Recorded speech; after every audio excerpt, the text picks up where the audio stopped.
नमस्कार प्यारे साथियों, आज से हम लोग हिस्ट्री की क्लास को समझने जा रहे हैं। आप लोगों के एग्ज़ाम चाहे यूपी एपीओ हो, चाहे यूपी जुडिशरी हो, प्री के साथ साथ मेंस का मैं इसमें कॉन्सेप्ट बताने की कोशिश करूँगा और ये क्लासेस बहुत ज़्यादा इम्पोर्टेंट होने वाली है। सबसे पहले मैं आप लोगों को एक इतिहासकार का नाम बताऊंगा जिनका नाम है हेरोडोटस। क्या नाम है? हेरोडोटस। ठीक है, तो हेरोडोटस की पुस्तक है हिस्टोरिका। क्या नाम है? हिस्टोरिका। इन्हीं की पुस्तक से पहली बार, इतिहास की पहली पुस्तक इसी किताब को कहा जाता है और इन्हीं हेरोडोटस को ही फादर ऑफ हिस्ट्री कहा जाता है। इन्होंने ही इतिहास को समझने के लिए, अध्ययन करने के लिए, मानव जीवन के अध्ययन करने के लिए हिस्टोरिकल बैकग्राउंड के आधार पर 3 भागों में बांटा। और 3 भाग किस पर निर्भर करते हैं? वो निर्भर करते हैं सोर्स पर।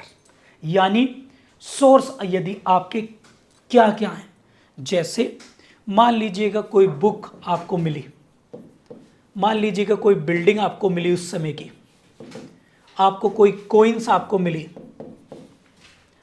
आपको कोई या उस समय का कोई ट्रैवलर था, फॉरेन ट्रैवलर, यात्री का वर्णन आपको मिला। ठीक है, तो ये सब चीज़ें आपके हिस्ट्री के सोर्सेस के रूप में हम लोग जो हैं देखते हैं। लेकिन अभी मानव सभ्यता बहुत पुरानी है, बहुत ज़्यादा, इतनी पुरानी कि पृथ्वी के अस्तित्व से जुड़ी है।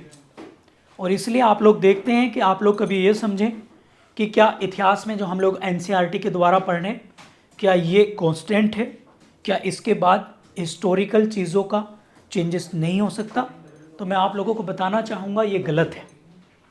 जैसे जैसे समय बढ़ेगा, टेक्नोलॉजी बढ़ेगी, समय व्यतीत होगा, पृथ्वी की जो सरफेस है, भूपटी है, उस पर खोजबीन जारी है। तो हो सकता है कि आने वाले समय में 5 साल, 10 साल या और अधिक समय में इतिहास का नक्शा चेंज हो जाए। इतिहास का, जैसे अभी तो आप लोगों को इंडस सिविलाइजेशन का पता लगा है, हो सकता है कुछ समय बाद कोई नई सिविलाइजेशन का पता लग जाए आपको कि यहाँ पर भी मानव रहते थे। तो इसलिए इतिहास की उत्पत्ति, ओरिजिन ऑफ हिस्ट्री से लेकर और अब तक वो कंटिन्यू है। इतिहास कभी ख़त्म नहीं होता है। तो इसलिए इतिहास को समझने के लिए, विद्यार्थी जीवन को अपनाने के लिए और अध्ययन करने के हिसाब से इतिहास का क्लासिफिकेशन किया हेरोडोटस ने। और इसी क्लासिफिकेशन के आधार पर हेरोडोटस को फादर ऑफ हिस्ट्री कहा गया। इनकी पुस्तक है हिस्टोरिका। चलिए आगे देखते हैं। अब ये सोर्स निर्भर करते हैं इस पूरे इतिहास को अध्ययन के रूप में। हम लोग एंसेंट हिस्ट्री पढ़ रहे हैं प्यारे साथियों। तो एंसेंट हिस्ट्री में 3 भागों में इसको डिवाइड किया गया। 3 भाग बड़े बड़े मेजर में। एक है pre historic period. Pre historic period एक हम लोग देखते हैं। एक सेकंड है प्रोटो हिस्टोरिक पीरियड। ठीक है, और एक है हिस्टोरिक पीरियड। ठीक है, प्री हिस्टोरिक पीरियड को हिंदी में बोलते हैं आद प्रौद्योगिक, आद ऐतिहासिक काल, सॉरी, आद ऐतिहासिक।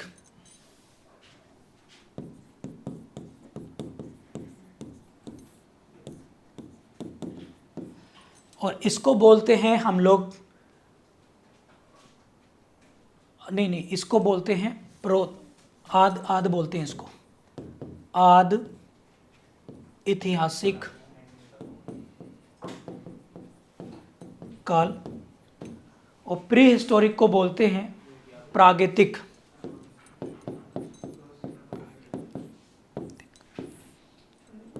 काल।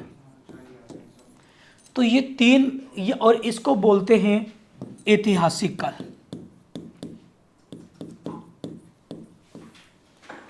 अब समस्या ये थी, इतिहासकारों के सामने समस्या ये थी कि ये क्लासिफिकेशन तो कर दिया, अब इस क्लासिफिकेशन को करने की ज़रूरत क्यों पड़ी? ग्राउंड क्या थी? तो जर्नली जो आप लोगों का प्री हिस्टोरिक पीरियड है, ये प्री हिस्टोरिक पीरियड की बात करें तो यहां इस कालखंड में इसको हम दूसरा नाम देते हैं स्टोन एज। स्टोन एज का मतलब है कि जब आप 9th-12th में हैं तो आप लोगों ने हिस्ट्री तब पढ़ी होगी, तब आप लोगों ने देखा होगा कि कैसे मानव जो है, उसको साइंटिफिक नेम उसका होमो सेपियंस है, उसकी उत्पत्ति के क्रम को आप लोगों ने देखा होगा। स्टोन एज की अगर बात करें तो यहाँ पर केवल मानव जो है वो पत्थरों के औजार बनाना या फिर पत्थरों से निर्भर ही चीज़ों पर जुड़ा था, और इसको हिंदी में बोलते हैं पाषाण काल। ठीक है, यानी यहाँ पर हम लोग अभी तक या तो ये ज्ञात नहीं कर पाए हैं या फिर उस समय ये चीज़ें थी नहीं। यहाँ पर कोई रिटन स्टेटमेंट, कोई फिजिकल रिमेन्स, कोई बुक, ऐसा सोर्स हमें नहीं मिला है जिसके आधार पर हम लोग ये कह दें कि यहाँ पर कोई लिखित साक्ष्य, यहाँ पर कोई रिटन एविडेंस, कोई भी रिटन एविडेंस यहाँ पर नहीं मिला है। तो प्यारे साथियों, अब आप लोग एक बात बताइए, यदि इस पीरियड में कोई आपको लिखित ना तो किताब मिली, ना कोई इंस्क्रिप्शन मिला, ना कोई स्टोन अगर मिला तो उस स्टोन पे भी कोई लिखित बात नहीं मिली, तो फिर आप क्या प्रोजेक्शन करेंगे? आप तो यही करेंगे ना कि इस समय का जो मानव था, यहाँ का जो मानव है वो पढ़ा लिखा नहीं है, यानी वो विकसित नहीं है, डेवलप नहीं है, समझदार नहीं है। ठीक है ना, यही प्रोजेक्शन करेंगे ना आप लोग, पढ़ा लिखा नहीं है। मीन्स जब इस टाइम पीरियड का कोई भी ऐसा एविडेंस अभी तक इतिहासकारों को, विदेश और देश दोनों की सरकारों को, उनसे जुड़े जो भी मंत्रालय, मिनिस्ट्री हैं या फिर रिसर्च करने वाले लोगों को कोई ऐसा अभी तक फिजिकल रिमेन्स नहीं मिला है जिसके आधार पर ये कह सकें कि इस टाइम पीरियड में जो मानव था वो पढ़ा लिखा था। आप लोग समझ रहे हो ना? तो यही कंक्लूजन निकला। ठीक है ना, हम इसको इंटरप्रेट भी करेंगे, हिस्ट्री को कंक्लूजन भी निकालेंगे मेंस के तरीके से। बात क्लियर होगी सभी को? एक बार सारे बच्चे प्लीज़ रिप्लाई करेंगे और मुझे बताएंगे जो भी लाइव में है। इसके बाद हम लोग देखते हैं प्रोटो हिस्टोरिक। ठीक है, प्रोटो हिस्टोरिक। ठीक है, तो इस पूरा प्रोटो हिस्टोरिक पीरियड में, इस वाले में अगर मैं इसकी बात करता हूं तो यहाँ पर चीज़ें मिली तो सही हैं, कुछ चीज़ें मिली हैं यहाँ पर, यानी कुछ एविडेंस मिले तो हैं, कुछ एविडेंस यहाँ पर सोर्सेस के रूप में मिले तो हैं, परंतु आज की जनरेशन के द्वारा, आज के हिस्टोरिक जो आपके इतिहासकार हैं उनके द्वारा इसको पढ़ा नहीं जा सके, रीड नहीं किया गया। इसको क्या नहीं किया गया? रीड नहीं किया गया। यानी कंक्लूजन क्या निकला और एग्जाम्पल क्या हो सकता है? सबसे बेस्ट एग्जाम्पल तो आपका इंडस सिविलाइजेशन। इंडस सिविलाइजेशन अगर हम बात करें तो सिंधु सभ्यता, क्योंकि सिंधु सभ्यता की जो स्क्रिप्ट है, सिंधु सभ्यता की जो लिपि है वो अभी तक पढ़ी नहीं जा चुकी है ना। तो ऐसे इतिहास का वह कालखंड, हिस्ट्री का वह टाइम पीरियड जहां आज के जनरेशन के द्वारा वर्तमान समय में बस हम लोगों को पता तो लग गया है, परंतु हम लोग उसे समझ नहीं पाए, पढ़ नहीं पाए, एब्सोल्यूट नहीं कर पाए उसको। तो ऐसे सोर्सेस को, यानी सोर्सेस तो हमारे पास कलेक्ट होकर मिल गए, हमने खोज निकाले, परंतु अभी तक उन पर रिसर्च जारी है। तो उस समय को कहते हैं प्रोटो हिस्टोरिक, आद ऐतिहासिक काल। यहाँ तक सभी को क्लियर है? क्लियर होगी बात आप सभी को कि आद ऐतिहासिक काल क्या है? यानी जो भारत का आर्कियोलॉजिकल सर्वे ऑफ इंडिया है, बराबर काम कर रहा है भारतीय पुरातत्व विभाग, परंतु उस पर हम रिसर्च कर रहे हैं, परंतु वो कंफर्म नहीं हुआ है, जैसे लिपि को पढ़ा जाना। बात क्लियर होगी सभी साथियों को? हाँ या ना में मुझे जवाब देंगे। चलिए, इसके बाद अगर हम बात करें तो यहाँ पर एक एग्जाम में भी क्वेश्चन आ सकता है ये यहाँ पर जो है हम लोगों को केवल डिपेंड रहना पड़ता है किस पर, जो हमें फिजिकल रिमेन्स प्राप्त हुए हैं, भौतिक अवशेष जो हमें प्राप्त हुए हैं, इस टाइम पीरियड में हमें इन्हीं पर निर्भर रहना पड़ता है। मान लीजिएगा कोई मूर्ति मिली आपको और उस मूर्ति के नीचे कोई नाम लिखा है, ठीक है, तो हमने मूर्ति तो देख के समझ लिया, प्रिजम्पशन कर लिया कि ये किसकी मूर्ति है। जैसे सींग वाले गैंडे की मूर्ति मिली, ठीक है, नृत्य करती हुई एक लड़की की मूर्ति मिली, ठीक है, तो लेकिन उसके नीचे नाम क्या लिखा है उसको हम लोग अभी तक नहीं पढ़ पाए। तो ऐसी चीज़ों को, ऐसे सब्सटेंस को, हिस्टोरिकल के ऐसे हिस्ट्री के फिजिकल रिमेन्स को, जिनको अब तक हम लोग केवल देख तो पाए हैं, मिल तो गए हैं, परंतु उसको पढ़ नहीं पाए, रीड नहीं कर पाए, उसको हम किस कैटेगरी में रखते हैं? प्रोटो हिस्टोरिक पीरियड में हम लोग उसको रखते हैं। आगे हम लोग पढ़ेंगे जैसे जैसे मानव की उत्पत्ति होती है, उत्पत्ति के साथ मानव जीवन में आमूलचूल परिवर्तन होते ही होते हैं। परिवर्तन के साथ साथ इनोवेशन होगा यानी नए नए नवाचार होंगे। इनोवेशन होगा तो नए नए आयाम होंगे। आयाम मतलब इनिशिएटिव लेगा इंसान अपने अपने तरीके से, अपने अपने लेवल पर। तो फिर जब नए इनोवेशन हो रहे हैं तो डेफिनेटली वो डिपेंड करेंगे कि वहाँ का एजुकेशन का लेवल या फिर अवेयरनेस कितनी है, और उसी को हम लोग पढ़ते हैं इस नए पीरियड में, जिसका मैंने नाम आपको बताया था हिस्टोरिक पीरियड, यानी ऐतिहासिक काल। ऐतिहासिक काल की अगर हम बात करें, हिस्टोरिक पीरियड की अगर हम बात करें, तो ये भारत में स्टार्ट होता है 600 BC से ये स्टार्ट हो जाता है, जब भारत में हर्षवर्धन का शासनकाल था, ठीक है। राजा हर्षवर्धन से हिस्ट्री हमारी बहुत अच्छे, हमारे पास सोर्स हैं, बुक्स हमें मिल जाती हैं, हमें उस समय के बहुत कुछ एविडेंस मिल जाते हैं, और इसी टाइम पीरियड को स्टार्ट कर देते हैं हिस्टोरिक पीरियड। बात क्लियर होगी सभी को? हाँ या ना पे जवाब देंगे। इसके बाद आप लोग देखेंगे बौद्ध धर्म, जैन धर्म आप देखते हैं, गुप्त पीरियड्स, मौर्यंस, फिर आप लोग आगे वो डायनेस्टी पढ़ते चले जाएंगे, तो उनका हम पे बहुत भरपूर मात्रा में एविडेंसेस हैं। हिस्ट्री हम लोगों ने उनकी लिख दी है। इस 600 BC से पहले की हिस्ट्री में, पहले के शासनकाल में हमारे जो पहले का समय बीत चुका है, तो वहाँ के हम लोग प्रोटो हिस्टोरिक को देखते हैं। प्रोटो हिस्टोरिक से पहले भी हम लोग जो हैं प्री हिस्टोरिक हिस्ट्री को अध्ययन करते हैं। यहाँ तक सभी को क्लियर आ गई? बात क्लियर हो गया कि हम लोग क्या क्या चीज़ें पढ़ेंगे। जैसे हिस्टोरिकल पीरियड में, जैसे मैंने हिस्टोरिकल पीरियड बताया, तो यहाँ पर इसका सबसे बेस्ट एग्जाम्पल क्या है? इसका सबसे बेस्ट एग्जाम्पल क्या है? इसका सबसे बेस्ट एग्जाम्पल है कि यहाँ पर लोग पढ़े लिखे थे, और ये हमने कैसे पता करा? बिकॉज इसी समय पर हमें क्या मिलते हैं? वेद मिलते हैं, पुराण मिलते हैं, वेदांग मिलते हैं। अब ये चीज़ें हमें इस शासनकाल में, इस समय में हमें मिलती हैं, तो इसका मतलब क्या है कि यहाँ के लोग क्या हैं? पढ़े लिखे हैं, यहाँ के लोग उन्नत हैं, इनोवेटिव हैं। तो यहाँ के इस कालखंड को हम यहाँ पर प्रॉपर पूरी तरीके से लिखित सोर्स, जो आप लोगों के सोर्स क्या हैं, जो रिटन फॉर्मेट में है, रिटन सोर्सेज यहाँ के हम लोग प्राप्त कर लेते हैं। बात समझ में आ गई? क्लियर हो गया सभी को? चलिए अब हम लोग एग्ज़ाम की तरफ चलते हैं और एक बार थोड़ी सी मेंटल एक्सरसाइज करते हैं।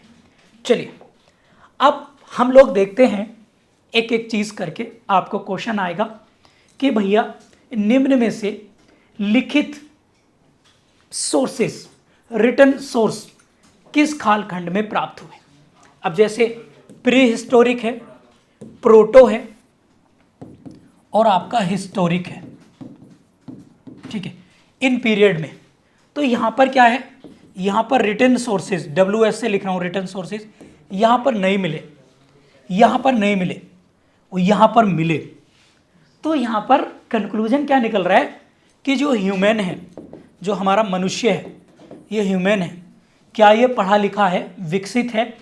या ये एजुकेटेड है यहाँ पर है, तो यहाँ पर प्रिज्यूम किया, हमारे इतिहासकार यही तो समझेंगे कि जब यहाँ पर कुछ मिला ही नहीं तो यहाँ पर मनुष्य पढ़ा लिखा नहीं है। यहाँ पर जो है प्रोटो हिस्टोरिक में पढ़ा लिखा है या नहीं, यहाँ पर दोनों बातें हैं। यानी चीज स्क्रिप्ट तो मिल गई हमें, परंतु हम लोग उसको नहीं पढ़ पाए हैं। यानी यहाँ पर क्या है, यहाँ पर प्लस माइनस है। प्लस माइनस का मतलब पढ़ा भी हो सकता है, नहीं भी हो सकता है। हम लोग उसे जस्टिफाई अभी नहीं कर पाए, ठीक है। यानी यहाँ पर हम लोग क्या कह सकते हैं, यहाँ पर अभी हम निर्णय पे नहीं पहुंचे, और इसलिए आप लोग आए दिन अखबारों में पढ़ते भी होंगे कि इंडस सिविलाइजेशन पे आज वहाँ पर वो मिला, इंडस सिविलाइजेशन की इस साइट पर आज वो मिला। यानी आज भी इतिहासकार और विभिन्न देशों की सरकारें इस समय के पीरियड पर आज बराबर काम कर रही हैं, ताकि इनकी स्क्रिप्ट को और इस समय पर और अध्ययन किया जा सके। तो यहाँ पर पढ़ा लिखा होना मनुष्य का, पढ़ा लिखा तो था, परंतु पूरी तरह से नहीं। यही तो बेसिक कॉन्सेप्ट तो निकलेगा। यानी आप लोग इसे अगर अपने गांव से जोड़ें तो गांव में आज बहुत सारे लोग ऐसे हैं कि वो पढ़े लिखे तो है नहीं, अपने पेरेंट्स, उनके बुजुर्ग लोग अगर देखेंगे, परंतु उन्हें नॉलेज बहुत है। तो इतिहासकार कंक्लूजन पर ये पहुंचे कि यहाँ के लोग समझदार तो थे, एजुकेटेड तो थे, लेकिन उतने नहीं थे जितने होने चाहिए, क्योंकि वहाँ कोई भी स्क्रिप्ट जैसे ब्राह्मणी है या उस समय जो भी लिपि थी, वो जो अलग लिपि थी वो हमारी समझ में नहीं आ रही है कि किस चीज़ का वो यूज़ करते थे।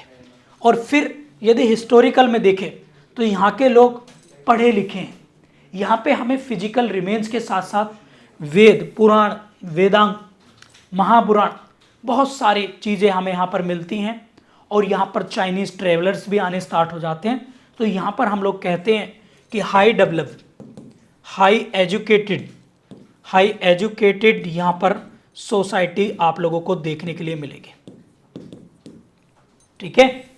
तो मुझे लगता है कि इस लेक्चर से आप लोगों का एक कॉन्सेप्ट क्लियर हो गया होगा कि इतिहास को समझने और पढ़ने के लिए हमें पैरेलल वर्तमान सी चीज़ों को जोड़कर उसका अध्ययन करना पड़ता है, ठीक है, समझना पड़ता है। और यही क्वेश्चन प्रारंभिक परीक्षा में कॉन्सेप्ट आधार पर बना के ग्राउंड देगा। आप लोगों को स्टेटमेंट में क्वेश्चन आएगा, आप लोगों को क्वेश्चन आएगा कि प्राचीन इतिहास को 3 काल खंडों में, 3 पीरियड्स में डिवाइड किया गया है। तो पहला स्टेटमेंट है, तो सही स्टेटमेंट होगा। फिर आप लोगों से कहेगा क्या आदि प्रौद्योगिक काल, प्रोटो हिस्टोरिक पीरियड सिंधु सभ्यता से संबंधित है? तो आंसर इज राइट, हाँ, बिकॉज इंडस सिविलाइजेशन, सिंधु सभ्यता का जो आप लोगों को फिजिकल रिमेन्स स्क्रिप्ट मिली हैं, उन्हें हम लोग अभी पूरी तरीके से रीड नहीं कर पाए। इस तरीके से आपको दिमाग को थोड़ा सा लगाना पड़ेगा, क्योंकि किताबें और रटी रटाई चीज़ों से एग्ज़ाम अब बाहर से आ रहे हैं। आपको एक्स्ट्रा ऑर्डिनरी माइंड यहाँ पर लगाना पड़ेगा। बात क्लियर होगी सभी को? अब यहाँ पर मैंने आप लोगों को सोर्स बताया था, और सोर्स को मैंने आप लोगों को बताया कि सबसे पहले मैंने एक वर्ड यूज़ किया था सोर्स यहाँ पर। अब इस सोर्स को समझने के लिए प्यारे साथियों, हमें एक चीज़ पर जाना पड़ेगा, और वो चीज़ मैंने आप लोगों को इंडियन ज्योग्राफी में भी पढ़ाई थी, और वो है आप लोगों का भारत। यानी हम लोग अध्ययन करने की दृष्टि के साथ साथ कुछ एक्स्ट्रा चीज़ें भी जानेंगे जो हमारे नित्य प्रतिदिन जीवन से भी जुड़ी हुई चीज़ें हैं, और उसको समझना बेहद ज़रूरी है, खासकर जब आप लॉ ग्रेजुएट हैं और मजिस्ट्रेट की तैयारी कर रहे हैं। तो भारत के बारे में आप लोगों को पता ही होना चाहिए। तो सबसे पहले हम लोग भारत की डेफिनेशन को देखेंगे, भारत की परिभाषा क्या है इसको हम लोग देखेंगे इतिहास के तरीके से, और किस किस लोगों ने इतिहास में इसका वर्णन मिलता है वो भी हम लोग जो हैं देखते हैं। प्यारे साथियों, मैं आप लोगों को बताना चाहूँगा, अगर इतिहास की परिभाषा की बात करें तो इतिहास की परिभाषा ये कहती है कि मानव की मानव की सभ्यता और संस्कृति जितनी पुरानी है उतना ही पुराना हमारा भारत है। यानी भारत की उत्पत्ति का, जैसे भारत की जो हमारा देश है, इसकी उत्पत्ति की कोई पर्टिकुलर डेट नहीं है। इतिहासकारों ने कहा कि जितना पुराना मानव उतनी पुरानी भारत की सभ्यता। यानी आप लोग देखते हैं स्वयं जितना पुराना भारत, पुराना मानव, उतनी पुरानी सभ्यता। यानी हमारा देश का इतिहास, हमारे देश की सिविलाइजेशन स्वयं में इतनी पुरानी है जितना स्वयं में ह्यूमन, मनुष्य। तो इसके लिए अभी तक कोई भी इतिहासकार इस टाइम पीरियड को, इस चीज़ को डिफाइन नहीं कर पाया है। और हमारे, अगर हम बात करें तो इस हमारे देश की सभ्यता, हमारे देश की संस्कृति इतनी पुरानी है कि जितना स्वयं में मानव है, और ये हम लोग इतिहास से देखते हैं। इसका पहला हमें जो सोर्स मिलता है वो हमें ऋग्वेद में मिलता है। यानी ऋग्वेद में अगर हम देखें, और ऋग्वेद कब लिखे गए? वैदिक पीरियड से हम लोग देखते हैं। कब? जब हमारा वैदिक पीरियड था। तो वैदिक पीरियड के समय एक राजा दुष्यंत होते थे, उन्हीं के बेटे थे राजा भरत। और राजा भरत के नाम पर भारत का नाम, राजा भरत के नाम पर भारत का नाम जो है वो भारतवर्ष पड़ा। भारतवर्ष हम लोग देखते हैं। और राजा दुष्यंत और राजा भरत ये आर्यंस थे, इसलिए पूरे भारत को आर्यव्रत भी कहा गया। आर्यव्रत। और आर्यव्रत किसने कहा? आर्यंस ने कहा। तो यहाँ से ये पता लगता है वैदिक सभ्यता से हमें क्या कंक्लूजन निकला कि वैदिक सभ्यता हाई एजुकेटेड, हाई इनोवेटिव लोग थे वहाँ के जो सिविलाइजेशन थे, क्योंकि वो देश का नाम रख रहे थे, सीमाओं का निर्धारण कर रहे थे, वहाँ पर प्रशासन, एडमिनिस्ट्रेशन को गवर्नेंस कर रहे थे। इसलिए हम लोग कह सकते हैं कि वैदिक पीरियड की स्थिति अन्य सिविलाइजेशन से, आप लोगों को यही तो क्वेश्चन आए थे यूपी जुडिशरी मेंस में, संगम और आपका कौन सा आया था निशान जी? वो गंधारा। तो यहाँ पर यही तो कंक्लूजन निकला कि वैदिक पीरियड में जब भारत का नाम मिल रहा है, सोर्सेज मिल रहे हैं, तो वहाँ पर वहाँ के लोगों की स्थिति काफ़ी मजबूत होगी। बात क्लियर हो गया? मुख्य परीक्षा में भी आप लोग इसको ग्राउंड बनाकर लिख सकते हैं। ठीक है। यदि हम लोग बात करें तो यही चीज़ आर्यव्रत और भारतवर्ष, ये दो शब्द ही, प्यारे साथियों आप लोगों को बड़ा प्राउड होगा इस बात को सुनकर, ये दो शब्द ही ये डिसाइड करते हैं कि भारत प्राचीन काल से लेकर आज तक विश्व गुरु था। यानी क्योंकि उसके जो एविडेंसरी वैल्यू आप लोगों को मिली है, वेद, सृष्टि के रचिता, जो आप लोग वेदों को पढ़ेंगे तो वो भारत को क्या इंगित करता है, क्या डिनोट करता है, वो बताता है कि भारत प्राचीन समय में विश्व गुरु रहा है। हालांकि आज हम लोग हैं, परंतु टेक्नोलॉजी में जापान, चाइना और यूएस से हमसे कहीं आगे है। अब आगे बढ़ते हैं। आगे अगर हम लोग देखते हैं तो यहाँ पर बौद्ध धर्म होता है। ठीक है, बौद्ध धर्म होता है, जैन धर्म होता है। तो जैन धर्म के लोगों ने इस भारत को जम्बूद्वीप, इसको जम्बूद्वीप कहा, इसको जम्बूद्वीप कहा जैन धर्म के लोगों ने। ठीक है। आगे अगर हम लोग देखते हैं, इसी शासन काल में प्यारे साथियों यहाँ पर कुछ चीनी यात्री आते हैं, और चीनी यात्रियों ने यहाँ पर भारत को अपनी किताबों में जो चाइनीज लैंग्वेज है उसमें कहा यिन तू। भारत को किस नाम से कहा? यिन तू। यिन तू, ये किसने कहा? ये चीनी यात्रियों ने अपनी किताबों में भारत को यिन तू कहा। और ये सोर्स हमें मिलता है हेन सांग की पुस्तक, हेन स्वांग की पुस्तक। हेन सांग आप लोग देखेंगे है एच से हेन सांग और एच फॉर हर्षवर्धन। तो ये हर्षवर्धन के शासनकाल में आया था, और इसकी पुस्तक थी CU की CU की। तो इस पुस्तक से भारत का एक नया नाम पता लगता है और इस नाम का मतलब है यूनतू। ये आप लोग जो है याद रख सकते हैं। समय समय पर यहाँ पर आप लोग देखेंगे तो यहाँ पर यूनानी आए, यूनानी मतलब ग्रीक्स यहाँ पर आए।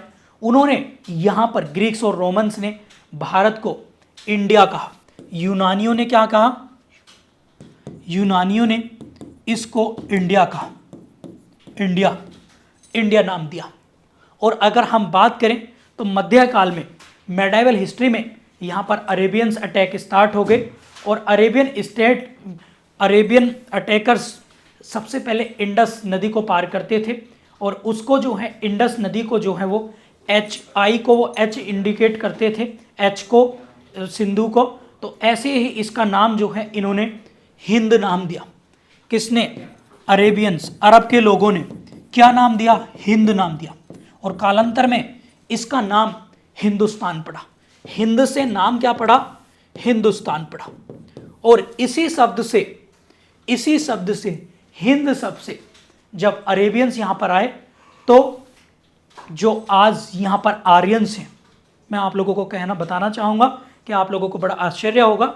यहाँ पर जो वर्तमान में बांग्लादेश, पाकिस्तान, अफगानिस्तान और म्यांमार, नेपाल, भूटान और हमारा वर्तमान में भारत, ये सारा आर्यंस लोग हैं।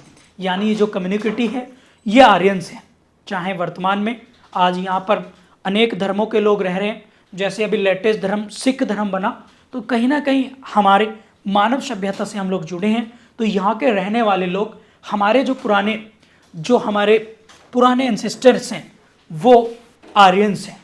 और इन्हीं आर्यंस को बाद में धीरे धीरे डेवलप होते चले गए और अरबों के अटैक के बाद इस पूरे पार्ट को हिंद कहा गया और इसमें बड़ी आबादी को हिंदू कहा गया। इसमें रहने वाले लोगों को क्या कहा गया? हिंदू। और इसी के आधार पर हमारे देश का नाम पड़ता है हिंदुस्तान। बात क्लियर हो गई आप सभी को? बात क्लियर हो गया? चलिए प्यारे साथियों, समय बीतता है और आप लोग देखते हैं महर्षि वेदव्यास, जिन्होंने, आप लोगों ने देखा होगा महाभारत जो महाकाव्य है। क्या है? महाकाव्य, महाभारत, जिसका नाम जय संहिता भी आप लोग देखते हैं। तो महाभारत में जो हमें उल्लेख मिलता है जिसका पूरा नाम जय संहिता है, किसने लिखा? ये लिखा है वेदव्यास जी ने। इन्होंने भारत को क्या कहा है? भारतवर्ष का है। इसका नाम क्या कहा है? भारतवर्ष। आप साथ के साथ में प्लीज़ ये सारी बातें नोट करते रहिएगा, ठीक है? इन सारी बातों को प्लीज़ क्लास के साथ साथ नोट करते रहिए, क्योंकि मैं कुछ पॉइंट्स बोल रहा हूँ तो आप लोगों को काफ़ी मदद करेंगे, ठीक है? तो ये आप लोग जो हैं लिख सकते हैं। तो इतने सारी कम्युनिकेटिव समय समय पर मैंने जब पहली क्लास ली थी आपको बताया था, मैंने आप लोगों को बताया था कि जो इतिहास है, जो हिस्ट्री है, वो बीता हुआ समय तो है ही, वो हम लोग बीता हुआ समय तो है ही, लेकिन इस बीते हुए समय को अगर हम इंटरप्रेट करेंगे वैज्ञानिक दृष्टि से तो ये बीता हुआ समय ही क्या बता रहा है? ये परिवर्तन है। वैज्ञानिक दृष्टिकोण से यदि हम लोग देखेंगे तो ये परिवर्तन है। देखिएगा आप लोग परिवर्तन कि समय समय पर भारत का नाम परिवर्तित होता जा रहा है। लोग अपने तरीके से उसको डिनोट कर रहे हैं, उसको पुकार रहे हैं, बुला रहे हैं अपने अपने तरीके से। हो सकता है अभी हमारे यहाँ डेमोक्रेसी है, इस कॉन्सेप्ट को भी मैं आप लोगों को समझा देता हूँ। तो देखिएगा इस एक कॉन्सेप्ट आपको हिस्ट्री को स्टार्ट करने से पहले, क्योंकि ये मेरा दूसरा ही लेक्चर है, पहला लेक्चर है, तो आपके दिमाग में और बेसिक चीज़ें आपको फिट कर देता हूँ और आपको बता देता हूँ कि जिस वर्तमान में आप लोग जी रहे हैं ना, जैसे हम लोग डेमोक्रेसी, वर्ल्ड की सबसे लार्जेस्ट डेमोक्रेसी है हमारी, तो आपको क्या लगता है कि ये स्टेबल है? आपको लगता है कि ये फ्लेक्सिबल नहीं है? आपको लगता है ये कभी डेमोलिशन नहीं होगी? तो मैं आपको बता दूं, यदि आप ऐसा सोचते हैं तो आप गलत हैं, क्योंकि प्रकृति का नियम ही परिवर्तन है। और ऐसे में कोई भी चीज़ जब उसका समय हो जाता है तो वो परिवर्तित हो जाती है। ये मैं नहीं कह रहा हूँ, ये इतिहास कह रहा है, इतिहास की परिभाषा ही यही है। तो चलिए इसको एक बार क्रॉस वेरीफाई कर लेते हैं। देखिए जब प्राचीन समय था, जब प्राचीन समय का मतलब जब एंशिएंट टाइम था, तो हम लोग क्या देखते थे? हम लोगों ने देखा कि मनुष्य जो है वो पढ़ा लिखा नहीं है, पत्थर के औजार बनाता है, उसी से यूज़ करते हैं, मांस खाता है, जंगली जानवरों को मारता है और फिर आगे बढ़ता है। उसके बाद थोड़ा और इनोवेटिव होता है और फिर वो अपने लिए मकान बनाने स्टार्ट करता है, उसमें रहता है। पहले तो नग्न शरीर था, इसके बाद अपने बॉडी पर वो वृक्ष की छाल, वृक्ष के पत्ते या इस तरह से बॉडी को कवर करके रखता था। उसके बाद धीरे धीरे फिर परिवर्तन होता है और यहाँ पर मनुष्य अब परिवार के साथ रहने लगता है, झुंड में रहने लगता है और कपड़े पहनने के साथ साथ वो अपने खाने पीने के पका हुआ खाना, जिसे हम लोग कहते हैं आग की, यहाँ पर उत्पत्ति हो जाती है धीरे धीरे और परिवर्तन होता है। लोग महत्वाकांक्षी होते हैं। महत्वाकांक्षी का मतलब है बड़ा ही एम्बिशियन होना। जैसे मान लीजिएगा आप जितने पढ़े लिखेंगे हो जाएंगे। जैसे आप लोगों को एग्जाम्पल दूं कि कोई आईएएस बन रहा है, तो आईएएस तो एक तरफ तो आईएएस का इंटरव्यू दे के कह रहा है कि मैं बहुत ईमानदार रहूँगा, लेकिन आईएएस बनने के बाद वही फिर करप्शन में भी लिप्त हो जाता है।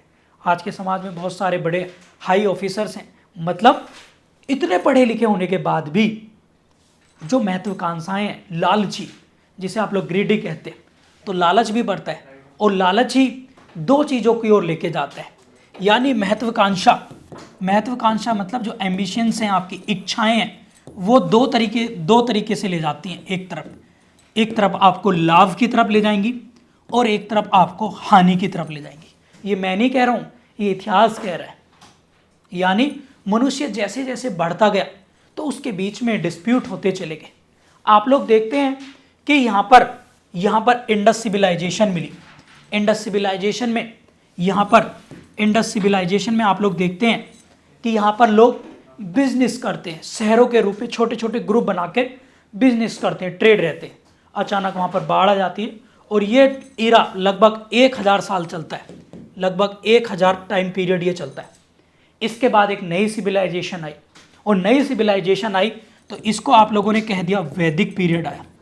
और वैदिक पीरियड में लोग पढ़े थे तो ये भी कम से कम आप लोगों की 1500 वर्ष ये भी आप लोगों की चली, लगभग 1500 वर्ष के बीच में ये चलिए, मतलब फिक्स नहीं है, एक ये अनुमान है।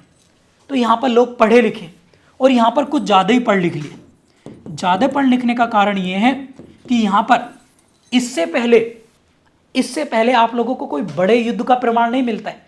जैसे दशराग्य युद्ध मतलब विश्वामित्र और सुदामा के बीच में युद्ध होता है, इससे पहले का युद्ध का कोई वर्णन नहीं मिला। इसका कंक्लूजन क्या निकला कि एक तरफ यदि मानव पढ़ रहा है, विकसित हो रहा है, तो दूसरी तरफ उसी चीज का दुरुपयोग भी हो रहा है, लोग महत्वाकांक्षी हो रहे हैं। जैसे जो America high technology develop country है, परंतु उसने 6 अगस्त 1946 और 9 अगस्त 1945 को 1945 अमेरिका ने जापान को तबाह कर दिया। यानी अमेरिका में भी जापान रह रहे, अब अमेरिका में भी मनुष्य रहता है और जापान में भी एक मनुष्य ने दूसरे मनुष्य का नरसंहार कर दिया, पूरी तरीके से तबाह कर दिया। किसका मिसयूज करके? इसी एजुकेशन का मिसयूज करके। तो जब वैदिक पीरियड में लोग पढ़ लिख लिए तो यहाँ पर बहुत सारे डिस्प्यूट हो गए, लड़ाई झगड़े हो गए, युद्ध होने लगे, कम्युनिटी में लड़ाइयाँ होने लगी, जो उनके अलग अलग झुंड थे उनमें लड़ाइयाँ होने लगी। तो ऐसे में जो आपका पूरा भारत था, जो आपका पूरा भारत है, आप लोग देखते हैं ना किस तरीके से परिवर्तन हो रहा है इतिहास में। ये 16 अलग अलग महाजनपदों में बढ़ जाता है, 16 महाजनपदों में। और यहाँ से कॉन्सेप्ट आ जाता है डेमोक्रेसी का। डेमोक्रेसी आप लोग कह दें या फिर आप लोग मोनार्ची कह दें, तानाशाही कह दें, तो यहाँ पर 16 अलग अलग जनपदों में भारत के टुकड़े देखने के लिए आप लोगों को मिलते हैं। और फिर इन 16 जनपदों में अपने उत्तराधिकार को लेकर, अपने वर्चस्व को लेकर लड़ाइयाँ चलती रहती हैं। और ये लड़ाइयाँ आपको पता है कब तक चली हैं? जब तक आप लोग देखते हैं ये महाजनपद से लेकर और यहाँ मुगलों तक, मुगलों के शासनकाल तक यहाँ पर लड़ाइयाँ चलती रही। और इनमें भी आप लोग कई तरह के रूलर्स देखते हैं कि यहाँ पर गुप्त पीरियड आया, फिर मौर्यंस आए, फिर आप लोगों के साउथ इंडिया की डायनेस्टी आप लोग देखेंगे, सातवंश वगैरह देखेंगे। फिर यहाँ पर अरबों का आक्रमण हो जाता है। फिर यहाँ पर आप लोग देखते हैं अरबों के आक्रमण के बाद यहाँ पर दिल्ली सल्तनत आ जाती है, और दिल्ली सल्तनत के बाद यहाँ पर मुगल हो जाते हैं, और मुगलों के बाद यहाँ पर अंग्रेज आ जाते हैं, ईस्ट इंडिया कंपनी, और फिर बाद में वर्तमान भारत। तो ये हमारे इतिहास, हमारे हिंदुस्तान की कहानी नहीं है, सभी देशों की यही कहानी है, प्रत्येक देश की यही कहानी है कि उनका भी क्रम चेंज होता चला गया। यहाँ पर आप लोग देखेंगे आर्यंस, यहाँ पर सिंधुवासी, तो ये सब चीज़ें चेंज होती चली गई, चेंज होती चली गई हैं। ठीक है, अभी यहाँ पर हम लोग इंडिपेंडेंट हैं, लेकिन मैं ये बड़े दावे के साथ कह सकता हूँ इस ग्राउंड पर कि भले से इसका टाइम पीरियड थोड़ा बड़ा हो जाए, यानी अमूमन जनरली जैसे मुग़ल लगभग यहाँ पर हमारे देश में मुग़ल्स जो रहे हैं वो लगभग 200 साल रहे हैं। ठीक है, 200-300 साल आप लोग मिलेंगे। दिल्ली सल्तनत 300 साल रही है, अरब 300-400 साल रहे हैं, अंग्रेज 400 साल रहे हैं। तो अगर आप इसको ज़्यादा से ज़्यादा देखेंगे तो भारत की डेमोक्रेसी सिस्टम जो है, यानी मैं ये नहीं कह रहा हूँ कि यहाँ पर कोई तानाशाही आ जाएगी, क्या पता है कोई इससे अच्छा सिस्टम आ जाए, ये भी तो पॉसिबिलिटी है। ठीक है, तो ये भी हार्डली 500 से 1000 साल तक यही स्टेबल रहेगा। फिर हम लोग इतने पढ़ लेंगे, इतना मेंटल विकसित हो जाएंगे कि कुछ ना कुछ चीज़ें परिवर्तित हो जाएंगी, और यही इतिहास है, यही परिवर्तन है। तो प्यारे साथियों, और हम लोग क्योंकि तैयारी कर रहे हैं, इसी इतिहास को हम लोगों ने अध्ययन करने के हिसाब से, इसी इतिहास को हम लोगों ने अध्ययन करने के इतिहास से 3 भागों में बांटा है, जो मैं पहली क्लास में भी आप लोगों को बताया है। ये तो हमारी प्राइमरी क्लास थी जिसमें आप लोग एंशिएंट हिस्ट्री देखते हैं, एंशिएंट हिस्ट्री, और आप लोग देखते हैं मेडाइवल हिस्ट्री। ठीक है, और आप लोग देखते हैं मॉडर्न हिस्ट्री, यानी ये तीनों हिस्ट्री का पार्ट है। एंशिएंट हिस्ट्री हम लोग यहाँ पर देख रहे हैं जो काफ़ी इम्पोर्टेंट है। ठीक है, अब हम लोग कल की क्लास में, यानी अब आने वाली क्लासेस में सबसे पहले हम लोग पढ़ेंगे सोर्सेस को, एक एक करके हम लोग अब पहले इतिहास में आगे बढ़ेंगे, और यहाँ पर हम लोग जो हैं सोर्स पढ़ेंगे। हमारे पास जो मुख्य तौर से, मेजर तौर से जो सोर्स हैं जिनको हम लोग अध्ययन करेंगे प्यारे साथियों, तो मुख्य तौर से जो सोर्स हैं वो हैं 3। कितने हैं? 3, जिनको हम लोग अध्ययन करने वाले हैं। एक है आप लोगों के ग्रंथ, यानी बुक्स आप लोगों की हो गई। ये आप लोगों का होमवर्क है कि जितने भी एंशिएंट हिस्ट्री की बुक्स हैं, मुद्रा राक्षस है, पाणिनि की है, अर्थशास्त्र है, चाणक्य की, इनके नाम पूछे जाते हैं, इनको हम लोग पढ़ेंगे। दूसरा, हम लोग जो विदेशी यात्री आए हैं, विदेशी यात्री जो ट्रैवलर है, ठीक है, इनको हम लोग पढ़ेंगे। और तीसरा सबसे बड़ा है वो है हम लोग हमारे पास कोई भी साक्ष्य है, कोई भी साक्ष्य हो सकता है, एविडेंस जिसे हम लोग कह सकते हैं, जैसे आर्कोलॉजिकल या पुरातात्विक कोई बिल्डिंग्स हैं, मोनूमेंट्स हैं, मकबरा है, या फिर कोई और भी बहुत सारी चीज़ें हैं। इन तीनों को अब हम अगली क्लासेस में आपके साथ डिस्कस करेंगे, जब हम लोग एक प्राइमरी लेवल से सभी चैप्टर्स के स्टार्टिंग में सोर्सेस को पढ़ लेंगे, तो हमारे लिए कॉन्सेप्ट को समझना और उसे पढ़ना आसान हो जाएगा। तो प्यारे साथियों, ये थी आप लोगों की एंशिएंट हिस्ट्री की क्लास। उम्मीद है कि आप लोगों को पसंद आई होगी। आप लोग मुझे कमेंट में भी बता सकते हैं।